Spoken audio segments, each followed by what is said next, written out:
Last time ఒక video చేశాను కదా, ఆ వీడియో కదా ఒక బ్రదర్ కామెంట్ పెట్టి చూడు. ఈ కామెంట్ అదే merchant navy Indian navy different చెప్పు. మర్చెంట్ నేవీ అనేది ప్రైవేట్ సెక్టర్ కింద వస్తుంది. ఓకే. ఇండియన్ నేవీ అనేది గవర్నమెంట్ సెక్టర్ కింద వస్తుంది. మరి వర్క్ ఎలా ఉంటుంది? మర్చెంట్ నేవీ డబ్బులు ఇచ్చి చూపించుకోవడం అంటే అలా కట్టండి అనుకోకండి. ఎందుకు మీ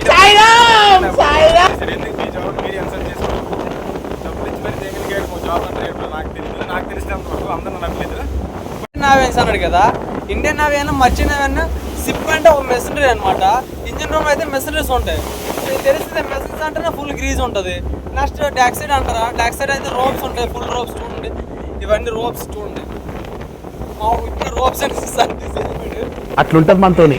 ఇప్పుడు ఇది కూడా డెవలప్మెంట్ అవ్వడం వల్ల ఇందులో కూడా ఉన్నాయి చాలా అవకాశాలు. జంతువులు వెళ్ళేది, మనం ఇంటర్వ్యూ చేయడం చేసుకుని వెళ్ళేది, ఫ్రీవే కదా చాలా ఉన్నాయి. అందులో కూడా ఆఫీస్ అవకాశాలు ఏమైనా ఉంటాయా? ఆఫీస్ మన మెయిన్ ఆఫీసులు ఎలా అయ్యాడు కూడా ఎక్స్పీరియన్స్ సంపాదించాలి. లేకపోతే ఎగ్జామ్స్ ఏమైనా అటెండ్ చేసి అలా కూడా ఆఫీస్ అయ్యే ఛాన్స్ ఉంటాయి. బట్ ఆఫీస్ అయినా సరే ఆ పై ఆఫీసర్ కింద జాగ్రత్త చేయాలి. అదే డిఫరెన్స్ ఇంకేం లేదు. అప్పుడు కామెంట్ చేశాను కదా, దీనికి అదే ఆన్సర్. ఎక్కడైనా అదే జాగ్రత్త.